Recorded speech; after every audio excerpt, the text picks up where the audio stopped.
Dunia hii leo imeadhimisha siku ya uhuru wa vyombo vya habari. Siku ambayo ni muhimu sana kufanya tathmini ya ndani ya vyombo vya habari. Utendaji wa vyombo vyenyewe vya habari, na je, inakidhi matakwa ya uwepo wake? Hii inatajwa kama muhimili wa 4 usio rasmi ambao wenyewe ndio vyombo vya habari.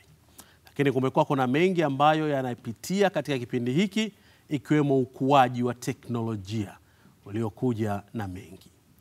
Akili mnemba ni moja ya eneo ambalo limezua tafrani sana ndani ya vyombo vya habari. Kila mtu amekuwa akiitumia katika namna zake zenye kuleta matokeo hasi na hata matokeo chanya. Hiyo ilikuwa ni moja ya ujumbe wa Waziri Mkuu Kassim Majaliwa, ambaye alikuwa mgeni rasmi kwenye shughuli hiyo ya uhuru wa vyombo vya habari iliyofanyika mkoani Arusha. Lakini haya yote yanatokea wakati ambako Tanzania ipo katika mwaka wa uchaguzi mkuu, na itakapotimu pale mwezi Oktoba utafanyika uchaguzi wa kupata viongozi wapya. Naitwa Nordin Selemani, ndiye ambaye ninakualika kwenye uchanganuzi hii leo. Teknolojia itatupeleka mpaka pale Arusha kuweza kuungana na Salome Kitomari, ambaye yeye ni mdau wa sekta ya habari na aliyekuwa mwenyekiti wa taasisi ya vyombo vya habari kusini mwa Afrika, tawi la Tanzania, Misatan, ambaye sasa tunaungana. Habari za wakati huu, Salome? Salama Nurdin. Naam, karibu sana, na umekuwa ni mmoja wa watu ambao mmeshiriki katika siku ya uhuru wa vyombo vya habari. Ujumbe mkubwa umekuwa ni matumizi ya akili mnemba. Ni jambo ambalo linakuja wakati ambako Tanzania yenyewe haina sheria mahususi ya eneo hili. Nini inaweza ikawa ni athari hasa katika vyombo vyetu vya habari kwa kipindi hiki ambacho matumizi haya ya akili mnemba yanaendelea kushika kasi? Athari ambayo ninaweza kuiona kwa haraka ni kama sisi waandishi wa habari au tunaofanya kazi kwenye vyombo vya habari tutaikataa teknolojia au tutaiona kwamba haituhusu na tukaendelea kufanya kazi kwa mazingira yale yale. Kwa sababu teknolojia hii imekuja na fursa nyingi sana ambazo zinakwenda kurahisisha shughuli zetu au na zimesharahisisha shughuli zetu za utendaji wa vyombo vya habari. Na tafiti mbalimbali zimefanyika nyingi tu duniani kiasi kwamba vyombo vya habari duniani vinatumia teknolojia hii. Sasa athari tutakayoipata ni kutokuwa sehemu ya teknolojia na kuitumia kurahisisha kazi na kufanya kazi kwa muundo ule ule. Kuna vyombo vya habari duniani leo hii unaweza ukaamka saa 24 vinahabarisha habari. Lakini pia kuna hatua ambayo imefikiwa kiasi kwamba unaweza ukasikiliza habari ile iliyoandikwa kwenye chombo fulani hicho cha habari, ukaisikiliza kwa kuisikiliza kwa muundo wa kusikiliza wa audio. Hiyo yote ni teknolojia ya artificial intelligence au unasema akili unde. Sasa kama tutaikataa hii teknolojia, hatutaona fursa za biashara kwenye hii teknolojia, lakini pia kurahisisha utendaji kazi wetu hatutauona. Hivi ninavyozungumza na wewe tunatumia teknolojia, maana yake teknolojia imekwenda mbali sana. Leo hii tunaweza ukaa uko studio na mimi niko mkoani na tukaendelea kufanya kazi na tukawasiliana na wananchi wakapata kile ambacho kinapatikana kwa wakati huo moja kwa moja. Kwa athari kubwa ni sisi wenyewe tutaathirika kiuchumi, lakini tutaathirika kwa maana ya kwamba hatutaongeza thamani ya kile tunachokifanya na thamani yetu sisi wenyewe kama watendaji kwenye vyombo vya habari. Salome, kuna watu ambao wamekuwa wakitumia AI kwa matumizi hasi, na wakati mwingine tumeona hata watu wakichukua viongozi mbalimbali na kuwawekea maneno kwa kutumia teknolojia hii. Athari yake ya moja kwa moja kwenye habari ni ipi, hasa kwa wale watu ambao swala zima la fact check kwao sio jambo la msingi sana? Teknolojia hii kwa ujumla imekuja na mambo mawili, kwamba kuna ambaye anaweza akaitumia kwa faida na mwingine akaitumia kwa ubaya lakini ikawa faida kwake. Ni kama hao wanaotengeneza hizo video au wanatengeneza picha kulaghai umma kwamba tukio hili au jambo hili limefanywa na mtu fulani, au jambo hili au picha hii unayoiona video hii ni fulani anazungumza. Hivi karibuni nasema mwaka jana mwaka juzi kulikuwa na video inatembea ya rais wa Zambia kwamba ni yeye anazungumza. Ile ni tunasema ni deep fake ambayo imefanyika kutumia akili unde. Kwa hiyo unaona kabisa athari za kuongezeka kwa habari potofu ni kubwa, au habari ambazo zimeharibiwa kwa manufaa na faida ya yule anayetengeneza hizo habari. Sasa ndio pale mwanzoni nimesema kwamba kama waandishi wa habari tutaikatai teknolojia, tutaathirika sisi zaidi. Na kuathirika kwetu maana yake ni kwamba hatutaweza kuitumia teknolojia kuthibitisha kile ambacho tunakiona kwenye mtandao kwamba ni cha kweli, na sisi tutakuwa ni wafuatiliaji kama wananchi ambao wanafuatilia, wanaamini kwenye kila kitu wanachokiona. Kwenye vyombo vya habari tunachokiuza kikubwa ni trust. Tunasema ile kuaminiwa. Na katika kuaminiwa huku maana yake ni kutokana na habari ambazo wewe unapasha umma. Zina ukweli kiasi gani, zina uhakika kiasi gani. Sasa unapokuwa huwezi kujitofautisha na yule wa mtandaoni ambaye anarusha chochote na kufuadi chochote anachokiona, maana yake wewe hustahili kuwa chombo cha habari, hustahili kuwa mwandishi wa habari katika dunia ya sasa. Una tofauti na yeye.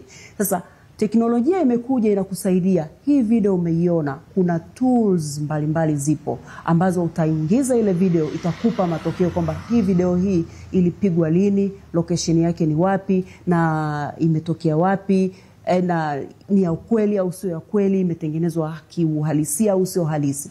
Tunakwenda kwenye uchaguzi mwaka huu. Maana yake video kama hizi, picha kama hizi, picha za kuunganisha, utakutana nazo sana. Hivi karibuni tumeona video imetengenezwa inamuonyesha Papa akiwa kama yuko mawinguni hivi na mtu ambaye anafananishwa na Yesu.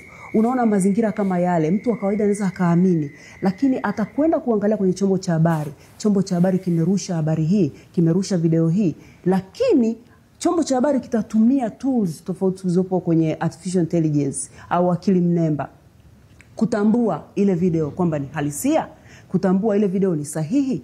Lakini pia leo Mheshimiwa Waziri Mkuu amezungumzia kwamba serikali inakuja na sera sasa ya matumizi ya akili unde. Na maana yake serikali imeona kwamba hili ni jambo muhimu na linatumika na ni teknolojia ambayo hatuwezi kuikwepa kama Watanzania au kama vyombo vya habari na katika sekta mbalimbali. Na ukiangalia hii artificial intelligence ilikuwa inatumika tangu siku nyingi kwenye viwanda, kwenye shughuli mbalimbali. Kwenye sekta ya habari ndo tunaiona kama mpya kwa sababu inaingia katika mambo mbalimbali, na ambayo ni maarufu sana ni ChatGPT, ndio tunayotumia wengi sana katika kufanya shughuli zetu. Lakini sasa ukiangalia teknolojia ina faida kubwa kuliko hasara.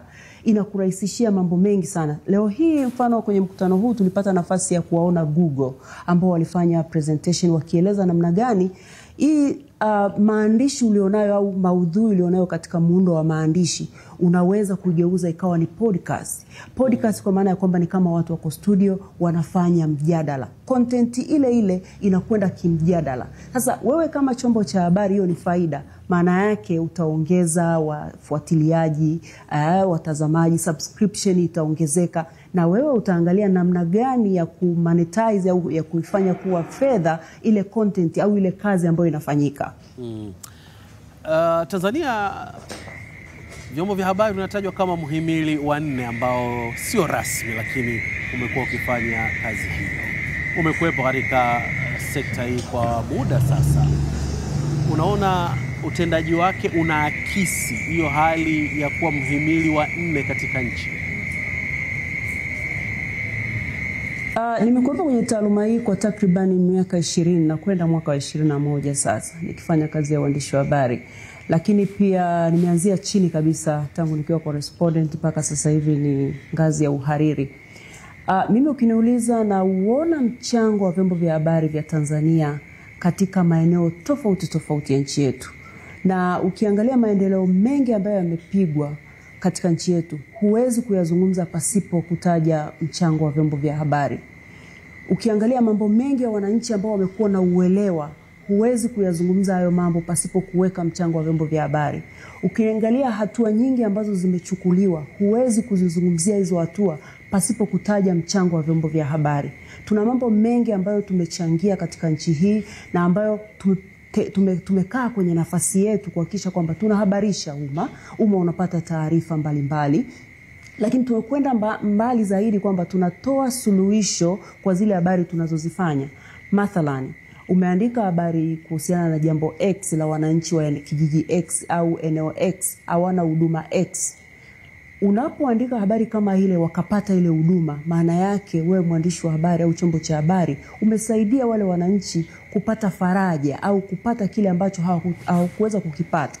Lakini pia tumekuwa sauti za wananchi na makundi mbalimbali. Kwa hiyo mimi ukiniuliza, kwa takribani miaka almost 21 ambayo nimefanya kazi ya uandishi wa habari, mchango wangu kama mwandishi wa habari, mchango wa vyombo vya habari ninauona kwa kiasi kikubwa sana. Ingawa changamoto haziwezi kukosekana kabisa, kwa sababu sekta ya habari ni kubwa kama ilivyo mihimili mingine na changamoto zake. Hata habari kuna changamoto zake nyingi tu ambazo zipo na inawezekana zinafurahisha na wakati mwingine hazifurahishi, lakini na zenyewe zina sababu zake za kuwepo.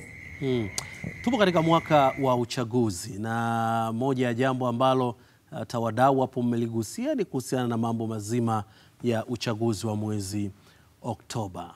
Ukiangalia tathmini, na kumekuwa kwa malalamiko mengi ya kwamba kwa sasa vyombo vya habari havifanyi wajibu wake katika kiwango kile ambacho wengi wanakitarajia, kwa kulinganisha na yale ambayo wanayapata kwenye social media kupitia watu kuandika vitu tofauti tofauti. Kwako ukiambiwa upime uwanja wa kuripoti uchaguzi mkuu, ungeuweka katika asilimia ngapi? Kwa asilimia wanasema bila utafiti una haki ya kuzungumza. Nikipanga kama asilimia hapo nitakuwa nimejifunga, maana sijafanya utafiti ambao umenipa data halisia za kuweza kutoa matokeo ya huo utafiti. Lakini leo hii ukiniuliza namna gani ambavyo vyombo vya habari tumeshiriki katika kuripoti uchaguzi, nitakwambia kwamba tumetimiza wajibu wetu. Na tayari umesema hapo kwamba wananchi wanataka turipoti kama ambavyo social media zinafanya, au kila mtu kwa sababu tu yeye ana kifaa chake anaweza kupiga video, anaweza kupiga picha, anaweza kuandika chochote. Kumbuka sisi ni vyombo vya habari. Umesema kwa sisi ni muhimili usio rasmi, muhimili wa 4. Tunafanya kazi kwa mujibu wa sheria, kwa mujibu wa katiba, sheria mama ambayo ni katiba ya Jamhuri ya Muungano wa Tanzania. Tuna sheria ambazo zinasimamia sekta ya habari, ziko sheria 5. Lakini tuna sheria nyinginezo ambazo ziko kwenye sekta nyingine ambazo tunapaswa kama waandishi wa habari kuzizingatia tunapofanya majukumu yetu. Lakini kuna kanuni, kuna maadili ya hii kazi ya uandishi wa habari. Sasa huwezi kuwa mathalani mwananchi atataka ajali imetokea eneo X, upige picha majeruhi wanatiririka damu pale, upige picha za watoto. Ndicho ambacho kinafanyika kwenye digitali, kwenye social media. Sasa huwezi kufanya hivyo kwa sababu mimi mwandishi wa habari ninaongozwa na sheria, ninaongozwa na kanuni, ninaongozwa na maadili ya kazi yangu. Ni lazima ninapofanya kazi yangu yote haya niyazingatie. Nihakikishe kwamba habari yangu haiendi kusababisha matatizo kwa jamii. Habari yangu inajenga jamii. Tuna wajibu wa msingi wa kuelimisha, kuburudisha, kukosoa. Na ukienda mbali zaidi kuna wajibu mwingine wa kuhakikisha kwamba tunachangia maendeleo ya taifa letu. Sasa ukiangalia hayo yote huwezi kushiriki kubomoa nchi yako. Unachopaswa ni kwamba kuwajibisha wanaopaswa kuwajibika kwa mujibu wa sheria mama, kwa mujibu wa sheria zilizopo. Kuwajibisha kutokana na taratibu zilizopo, kwa maana ya kwamba mtu fulani alipaswa kuwajibika katika ngazi fulani ili wananchi wapate mambo fulani au wapate matokeo fulani au huduma fulani, hajawajibika. Hapo sasa ndio wajibu wangu kama mwandishi wa habari ninakwenda kuyaibua. Kwa hiyo ukiniuliza mimi nitakwambia tathmini yangu, vyombo vya habari tunafanya kwa nguvu zetu na akili zetu kwa kiasi kikubwa ili kuhakikisha kwamba umma unapata habari zinazotakiwa. Na tunapokwenda kwenye uchaguzi tumeanza kuripoti, maana uchaguzi una nyakati 3. Tunasema ni mzunguko wa uchaguzi. Kuna kabla ya wakati, kuna mambo yake yanaendelea. Kuna wakati wa uchaguzi na baada ya uchaguzi. Sasa ukiangalia mfano vyombo vya habari tunaripoti mambo yanayoendelea sasa hivi, mchakato wa maboresho ya daftari la kudumu la wapiga kura. Tunaripoti mambo kama hayo. Lakini na ni wajibu wetu kama vyombo vya habari kutoa elimu ya mpiga kura. Lakini pia michakato ndani ya vyama inayoendelea tunairipoti vyombo vya habari. Lakini na mambo mengine yanayoendelea ambayo yanahusiana na uchaguzi tunayaripoti vyombo vya habari. Kwa sisi kwa upande wetu tunajitahidi, lakini ni vizuri wananchi wakaelewa kwamba sio kwamba tunaripoti tu alimradi, tuna miongozo ambayo inatuongoza katika utekelezaji wa majukumu yetu. Na miongozo hiyo sio kwamba eti inatufunga na kutuzuia tusitumie vizuri kalamu zetu. Tunatumia kalamu zetu kuhakikisha kwamba tunafikisha taarifa sahihi kwa umma. Maadhimisho ya mwaka huu yanafanyika wakati ambako kwa muda sasa kumekuwa kuna kilio kwenye vyombo vya habari ya kwamba vyombo vingi vya habari havina ule uwezo ambao walikuwa nao zamani, hasa wa kifedha na kuweza kufanya baadhi ya mambo. Hii inatoa tathmini gani sasa kwa vyombo vya habari katika mwaka muhimu kama huu katika taifa, likiangalia vyombo hivi vya habari ili viweze kuwapa kile ambacho wanakitarajia katika ubora wake? Ripoti ya mwaka jana ambayo ilifanywa na ile kamati ya kuchunguza hali ya uchumi wa vyombo vya habari iliweka wazi bayana hali ya uchumi wa vyombo vya habari, na ikaonyesha kwa kiasi gani mauzo yameporomoka, matangazo yamepungua kwa sababu ya uwepo wa digitali, lakini pia na namna ya ufanyaji wa biashara wa vyombo vya habari. Kwa kulikuwa na sababu nyingi. Kwa hiyo moja kwa moja hali ile imeathiri sana vyombo vya habari kwenye utendaji wao wa kila siku, kwa sababu kuna gharama nyingi za uendeshaji wa vyombo vya habari. Na nakumbuka vizuri serikali ilitoa ahadi nyingi za kulipa madeni ya vyombo vya habari. Na ikiwa vyombo vya habari mfano vingelipwa fedha ambazo vinaidai serikali leo hii, mimi naamini kabisa ingesaidia kwa kiasi kikubwa vyombo vya habari kuwa na nguvu ya kiuchumi ambayo ingewezesha shughuli za utendaji wa kila siku. Na sio kwamba pamoja na uwepo wa madini hayo labda vyombo vya habari vimeshindwa kutimiza wajibu wake. Mimi nimestaafu MISA mwaka jana tu, lakini ilikuwa kila wakati napata ripoti ya hali ilivyo kwenye vyombo vya habari mbalimbali.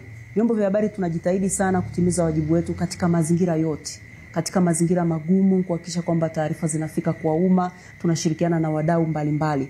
Na ni kweli kabisa uwepo wa digitali umepunguza sana biashara kwenye vyombo vya habari.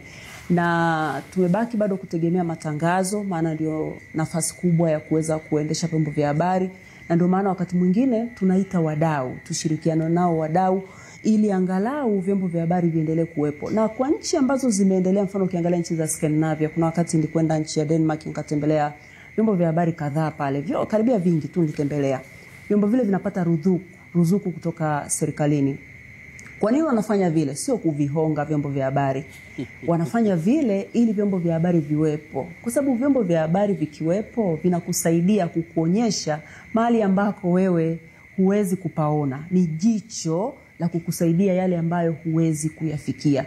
Sasa kwa nchi zetu wakati mwingine inaweza katafsirika bwana, ukivipa vyombo ruzuku hivi utakuwa umeviweka mfukoni. La hasha. Mimi naamini kuna mazingira ambayo vyombo vya habari vitafanya kazi yake vizuri, vitawezeshwa. Na kama hilo la ruzuku basi linakuwa labda ni gumu, mimi naamini kabisa kwenye swala mfano la madeni. Yale madeni yakilipo kwa wakati, kukawa na ulipaji wa madeni, yani hakuna madeni kabisa kwenye vyombo vya habari ambayo tunayadai, itasaidia sana kwa sababu gharama za uendeshaji kimsingi ziko pale pale na kodi ziko pale pale na lazima mzilipe kwa wakati. Kwa hiyo hali ya uchumi inatuathiri kivipi mfano kwenye uchaguzi? Vyombo vya habari kimsingi kabisa tunatakiwa kipindi cha uchaguzi tusitegemee wagombea kutupeleka kwenye mikutano yao ya hadhara. Mgombea anapokuwa kwenye kituo X, chombo cha habari kinapaswa kumgharamia mwandishi wa habari kwenda kwenye ule mkutano ili awe huru kufanya kazi yake. Lakini kwa mazingira yetu unakuta mara nyingi vyombo vya habari vinaambatana kwa uwezeshwaji wa vyama vya siasa, let's say.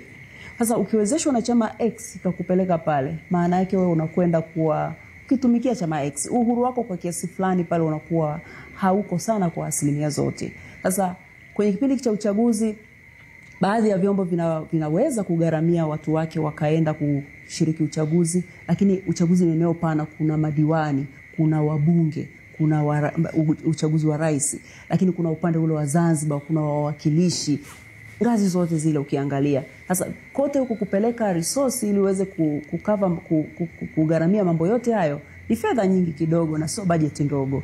Kwa hiyo ndio sababu unajikuta kunakuwa na mazingira kama hayo, lakini tunajitahidi. Licha ya kwamba mazingira ni kama hayo, lakini bado tunajitahidi kuhakikisha kwamba tunafikisha habari kwa umma zile ambazo zinastahili kufika kwa umma. Kilio kikubwa kwa sasa kimekuwa ni kukosekana kwa habari toshelezi za kiuchunguzi, ambapo ukienda nyuma hilo pia utarudi pale pale ambako swala zima la ile nguvu ya kifedha ya vyombo vya habari ndio imesababisha hali kama hiyo. Tunajinasua vipi katika ile eneo ili watu waweze kupata habari hizi za kiuchunguzi ambazo zimekuwa na faida kubwa sana kwa taifa na hata kwa serikali kwa ujumla wake? Mimi nafikiri kuna habari za uchunguzi ambazo kweli zinahitaji gharama kubwa, zipo. Lakini kuna habari za uchunguzi ambazo zinahitaji gharama ya muda. Kwa hiyo ni kwanza sisi kama vyombo waandishi wa habari kwa ujumla na vyombo kwa ujumla tutambue kwamba tuna habari za uchunguzi wakati mwingine unaweza kuziita ni public interest journalism au public centered journalism, uandishi ambao unaibua yale ambayo ni matakwa ya wananchi. Sasa ikiwa habari hizi wewe ni chombo cha habari unaona zina thamani, zinaweza kuongeza thamani ya chombo chako, zikaongeza labda subscription, zikaongeza watembeleaji wa website yako, zikaongeza mauzo, maana yake wekeza kiasi fulani cha fedha. Lakini kuna habari nyingine za uchunguzi zinahitaji gharama ya muda. Maana yake waandishi wa habari tunapaswa kujiongeza, tuhakikishe tunafanya hizi habari. Tafuta tafsiri halisi ya habari za uchunguzi. Wakati mwingine sio kwamba ni zile ambazo zitakugharimu pesa tu. Muda kwa maana gani? Kwa mfano, wewe upo Dar es Salaam, kuna mambo mangapi ambayo yanaendelea hapo Dar es Salaam ambayo utaingia mtaani utayapatia majibu. Na maana huo ni muda, gharama zake ni ndogo sana, labda nauli za kwenda hapa na pale. Lakini mambo hayo yatakugharimu labda muda wa mwezi mmoja unafuatilia habari moja. Kwa mimi ninachokiona hapo kuna swala la gharama, tunajua ni tatizo. Sasa je, zile ambazo hazihitaji gharama, sisi waandishi wa habari tusiache kufanya habari za uchunguzi. Hizi habari ndio habari ambazo zitavifanya vyombo vyetu vizidi kuaminika, lakini vyombo vyetu vizidi kupata watembeleaji, watazamaji na wasomaji. Kwa hiyo mimi ninachokiona, ukiangalia hii mizani inaegemea sana kwetu. Ni sawa kuna fedha, lakini inaegemea sawa kwenye swala la uvivu wakati mwingine. Kwamba unaona mwezi mzima kweli mimi napoteza kufanya habari moja, au mwezi mzima au miezi miwili, miezi mitatu.